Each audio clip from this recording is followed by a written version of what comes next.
Jadi tujuan utama kholwat itu pada hati. Tujuan utamanya kholwat itu menyendiri atau mengasingkan diri untuk nyampe supaya hati ini supaya mengingat pada Allah. Itu tujuan kholwat.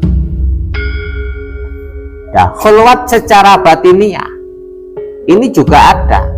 Jadi dia tetap manggon yang panggonan sing rame kaya dene pasar, kaya dene wis pokoknya wis gak tidak memilih tempat dimanapun Anda semua bertempat, nah, dengan bertujuan kholwat secara kolbun. Jadi kholwat ning ati nih.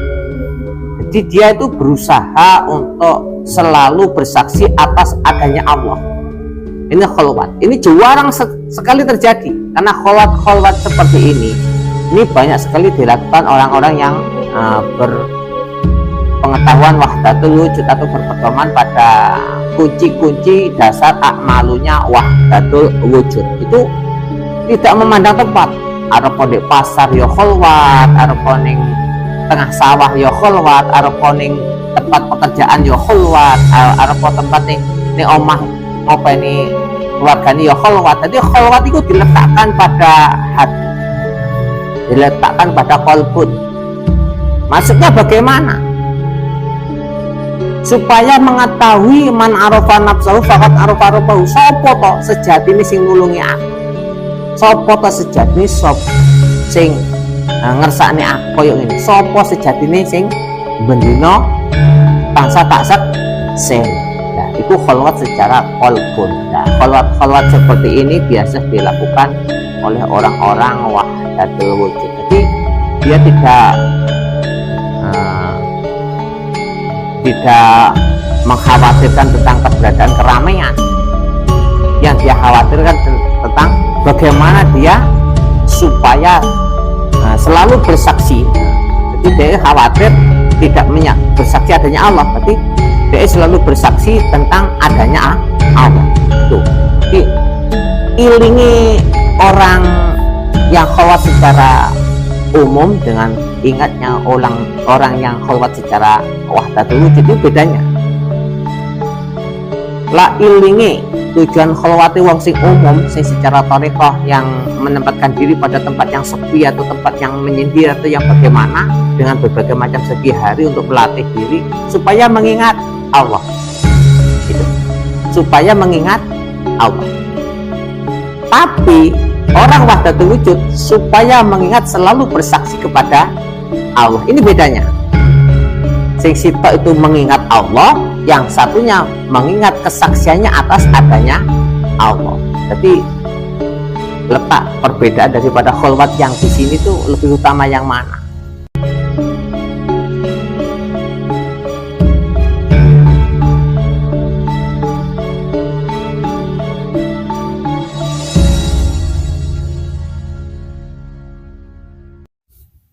Assalamualaikum warahmatullahi wabarakatuh. Asyhadu an la ilaha illallah wa asyhadu anna Muhammadar Rasulullah. La haula wala quwwata illa billah. Muhammad sallallahu alaihi wasallam. Al-Fatihah. A'udzu billahi minasyaitonir rajim. Bismillahirrahmanirrahim. Shiratal ladzina an'amta 'alaihim ghairil maghdubi 'alaihim. Bismillahirrahmanirrahim. Alhamdulillahirabbil Allahumma sholli ala sayyidina Muhammad amma ba'd. Jadi dilanjutkan kembali, kita akan membahas tentang kholwat. Kholwat itu bimakna batiniyah. Jadi ono sing maknani dohiriyah, ono sing maknani batiniyah. Jadi kholwat itu ada dua persepsi, dua macam. Kholwat secara dohiriyah dan kholwat secara batiniyah. Di kholwat secara dohiriyah, ya kita menempatkan badan jasad ini di tempat yang sendiri atau menyendiri dengan merenungkan segala berbagai macam segi supaya kita tidak melupakan Allah. Jadi kholwat itu berusaha untuk menempatkan diri di tempat yang bersifat afdhalu dzikri fa'lam annahu la ilaha illallah. Jadi dhewe sing tujuane mung eling dumateng Allah, iku kholwat. Secara umum yang biasa dilakukan, yang biasa dilakukan jamaah-jamaah torekoh itu menempatkan diri ning panggonan sing nikono ditutupi segala macam segi, mungkin iso gedung, iso apa, iku mlebu nikono bleng, ibaratnya cara mlaku wis koyo dhewean, wis gak metu-metu. Jadi beberapa hari sing tujuan utamanya menekan supaya tidak melupakan Allah, jadi ben eling Allah, jadi tekan, jadi seakan-akan itu ning jero iku seperti halnya berusaha untuk melupakan duniawi, tapi menempatkan jasad ini, badan ini, utawa apa larani kemanusiaan ini ning panggonan sing menyendiri. Umpama seperti halnya di sini ada kholwat, sampai itu kholwatnya peraturannya berapa hari, mungkin bisa 10 hari atau 2 hari atau 3 hari, atau ketentuannya si mursyid ini tadi. Jadi mlebu ning jero bles wis gak metu-metu wis ning jero. Tapi tujuan untuk kholwat untuk mengingat Allah supaya tidak lupa. Ini kholwat sing biasa terjadi pada jamaah-jamaah torekoh secara umum. Nah, ada kholwat yang bersifat abatiniyah. Jadi tujuan utama kholwat itu pada hati. Tujuan utamanya kholwat itu menyendiri atau mengasingkan diri untuk nyampe supaya hati ini supaya mengingat pada Allah. Itu tujuan kholwat. Ya, kholwat secara batiniyah ini juga ada. Jadi dia tetap manggon yang panggonan sing rame, koyok dene pasar, koyok dene wis pokoknya wis gak, tidak memilih tempat, dimanapun Anda semua bertempat, nah, dengan bertujuan kholwat secara kolbun. Jadi kholwat ning ati nih. Jadi dia itu berusaha untuk selalu bersaksi atas adanya Allah. Ini kholwat. Ini jarang sekali terjadi, karena kholwat seperti ini banyak sekali dilakukan orang-orang yang berpengetahuan wahdatul wujud atau berpedoman pada kunci-kunci dasar akmalunya wahdatul wujud. Itu tidak memandang tempat. Arep di pasar ya kholwat, arep ning tengah sawah ya kholwat, arep ning tempat pekerjaan ya kholwat, arep tempat ning omah ngopeni keluargane ya kholwat. Jadi kholwat itu diletakkan pada hati, diletakkan pada kolbut. Maksudnya bagaimana?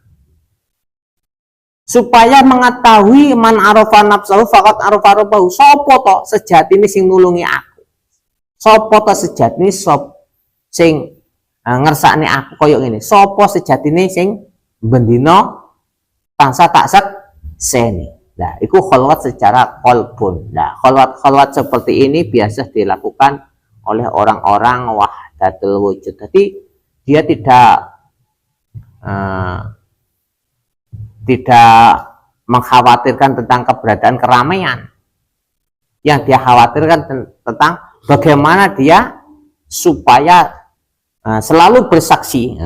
Jadi dia khawatir tidak bersaksi adanya Allah, tapi dia selalu bersaksi tentang adanya Allah. Itu. Jadi ilingi orang yang kholwat secara umum dengan ingatnya orang yang kholwat secara wahdatul wujud, itu bedanya. La ilingi tujuan kholwati wong sing umum sing secara tarekoh yang menempatkan diri pada tempat yang sepi atau tempat yang menyendiri atau yang bagaimana dengan berbagai macam segi hari untuk melatih diri supaya mengingat Allah. Itu. Supaya mengingat Allah. Tapi orang wahdatul wujud supaya mengingat selalu bersaksi kepada Allah. Ini bedanya. Sing sito itu mengingat Allah, yang satunya mengingat kesaksiannya atas adanya Allah. Jadi letak perbedaan daripada kholwat yang di sini tuh lebih utama yang mana? Lebih utama yang mana? Lho awak dhewe eling Allah tapi gak nyekseni Allah sebagai ketuhanane, sebagai apane, sebagai penolongi, terus kesaksian awak dhewe gak sempurna. Mek eling tok berarti eling ning ning asmane. Lah wahdatul wujud, orang wahdatul wujud selalu mengingat adanya wujudnya Allah. Jadi dia dalam kholwatnya selalu bersaksi adanya Allah. Ketemu sego ketoke Allah, ketemu banyu ketoke Allah, ketemu konco ketoke Allah, ketemu jagung ketoke Allah, ketemu duit ketoke Allah, kan ngono. Gak duit ketok Allah, gak ketemu duit ketoke Allah. Jangan sampai keliru bahasa ya. Jadi nguasi duit ketok Allah, kesaksiannya pada Allah itu menggunakan ilmu. Lalu kholwat secara toreko secara orang umum yang biasa dilakukan itu ya wis dikono menang kebutuhannya dikono disiapkan dalam 1 minggu atau berapa hari yang ditentukan sang mursid, yes dikono wis gak metu-metu menyendiri. Nah, ini. Jadi bedanya di sini. Jadi kholwat secara batiniah, secara wahdatul wujud itu kholwat cuma mengikat hati, rasa, dan pikiran selalu bersaksi adanya Allah. Jadi sebenarnya orang Islam itu kan patoane keislaman kan asyhadu alla ilaha illallah wa asyhadu anna Muhammad Rasulullah. Kunci daripada orang Islam kan cuma satu, bersaksi adanya Allah, bersaksi atas Allah. Terus bersaksi bahwasanya Nabi Muhammad itu adalah utusan Allah. Jadi kesaksian mengetahui tentang Allah itu siapa dan Nabi Muhammad itu yang mana itu harus nyampe ke ilmuannya, baru nanti sesuai dengan tujuan daripada asyhadu alla ilaha illallah. Makanya ngaji wahdatul wujud itu penting lah. Ka'roh wahdatul wujud, ilmu wahdatul wujud tidak mengetahui ya, siapa yang mempunyai nama Allah dan siapa yang dimaksud dengan Nur Muhammad atau rahmat Allah sebagai pengganti daripada kesaksian kita atas Muhammad Rasulullah, ya kurang bisa dirasakan keislaman. Jadi berarti koyo sampean tekan kene wis nekakne Allah, aku ngrungokne sing nulungi Allah, terus aku nguasi sing paring peninggalan Allah, terus aku urip sing nguripne Allah, terus aku lingguh sing lingguhne Allah. Lah iki bahasa Allah di sini itu rasanya beda dari orang yang kholwat secara batiniah, secara kolbun, secara wahdatul wujud. Dia mengatakan saya mendengar yang menolong Allah. Jadi yang mendengarkan Allah, kesaksiannya menyaksikan bahwasanya yang membuktikan kebenaran daripada yang mendengar adalah Allah. Akhirnya dia keluar daripada kesaksian duniawi yang bersifat kuping, akhirnya dia bersaksi adanya Allah. Bukan kupingnya yang disaksikan atau telinganya yang disaksikan, tapi Allahnya. Saya nyampe di sini yang menyampaikan adalah Allah. Subhanalladzi asyra bi abadi laila minal masjidil haram ila masjidil aqsa. Tapi di situ tidak disebut asma Allah, yang disebut alladzi, yang mempunyai asma Allah. Jadi sebagai pembelajaran ayat ini bahwasanya dimanapun perpindahan daripada makhluk Allah, yang menyampaikan daripada perpindahan yang kuasa adalah alladzi, zatnya Allah, bukan asmone, tapi zatnya yang mempunyai asma Allah. Nah, orang wahdatul wujud juga seperti itu. Subhanalladzi. Jadi tekom peniti ning bago sing nekane Allah. Kesaksian daripada sing nekane Allah adalah kita bersaksi atas adanya wujudnya Allah. Itu bedanya.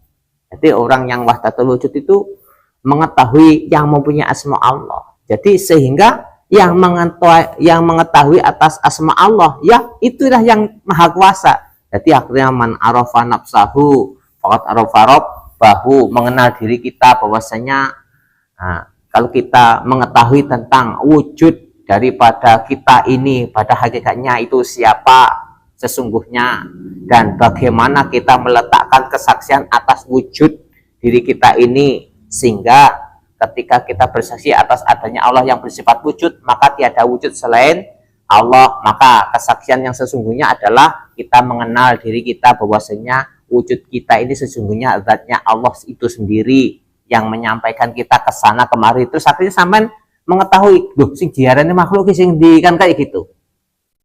Sing diarani makhluk sing di. Sing diarani makhluk sing di, Bu. Hah? Kalau kita sudah mengenal yang wujud itu Allah, yang namanya makhluk itu yang mana? Enggak ketemu. Kenapa? Yang kita rasakan pasti manusia, ya. Kita merasakan manusia, loh. Kalau kita merasakan manusia, berarti manusia itu sifatnya ada, buktinya bisa dirasakan, loh. Padahal manusia tidak bersifat ada, tidak bersifat wujud. Maka yang sesungguhnya yang kita rasakan adanya Allah. Nah, siapa yang mengetahui kemanusiaan adalah Allah. Mana ruangan untuk makhluk? Nggak ada. Kalau sampai paham dengan bahasa yang saya sampaikan, mana ada ruangan yang untuk makhluk? Nggak ada. Makhluk cuma aran. Sing arani sopo? Yang mempunyai makhluk. Sing bin makhluk itu sopo? Ya Allah. Allah itu sopo? Ya sing kuasa ngarani makhluk. Iya udah. Enaknya kan kayak gitu. Jadi kalau kita kholwat dengan menggunakan qalbun batiniyah, najan di pasar panggonane tetep ketoke Allah, wis ra ketok pasar.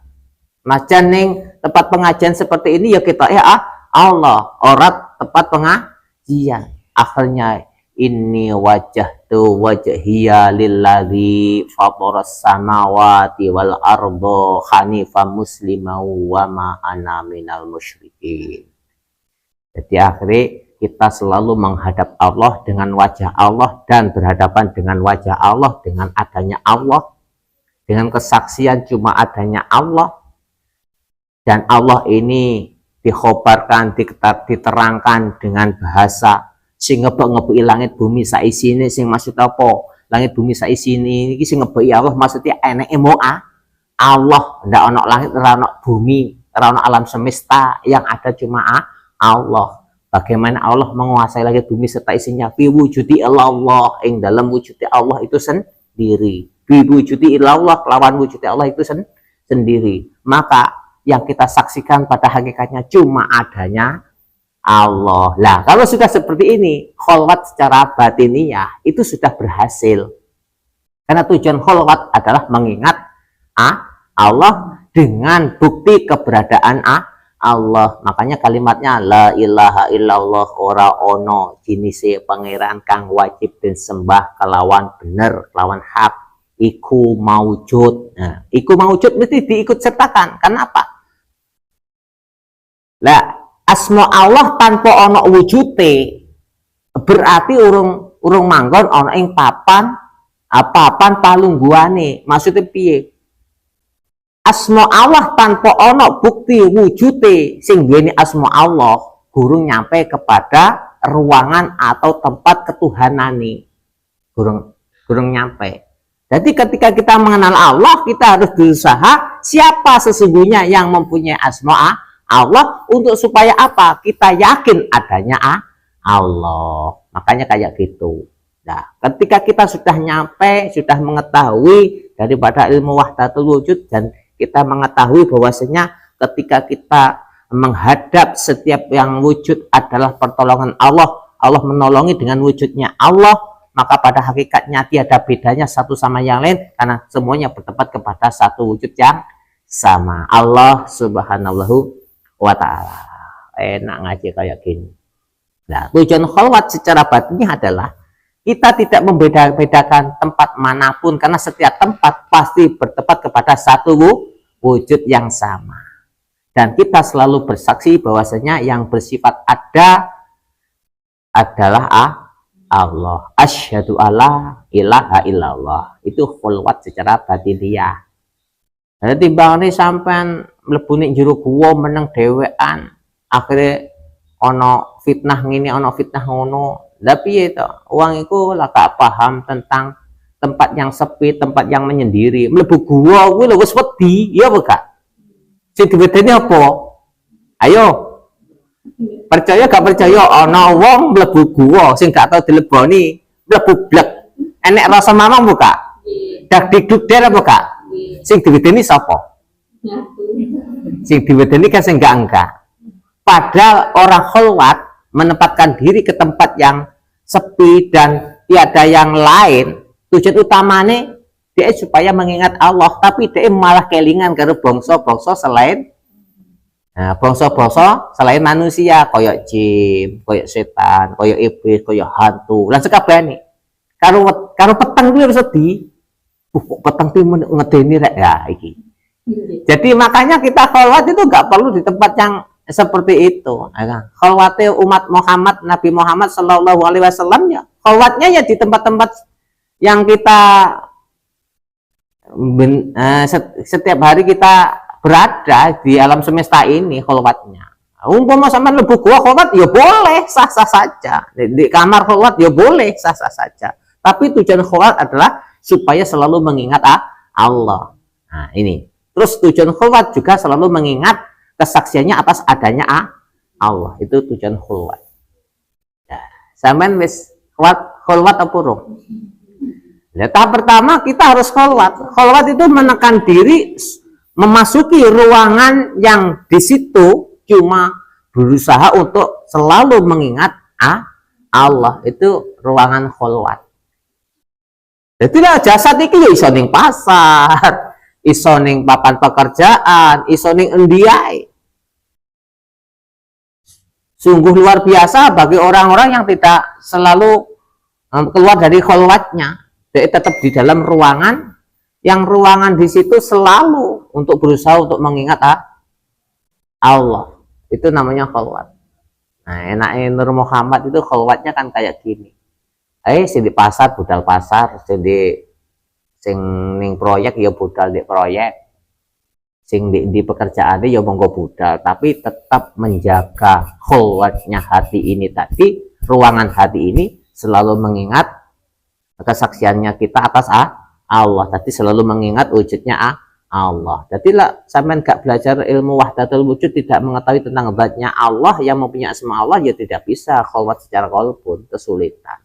Akhirnya kok sing dieling paling jenenge ya, yang diingat cuma asmane atau namanya saja. Sedangkan yang pada hakikatnya yang sejati itu Tuhan itu sing duweni asma Allah.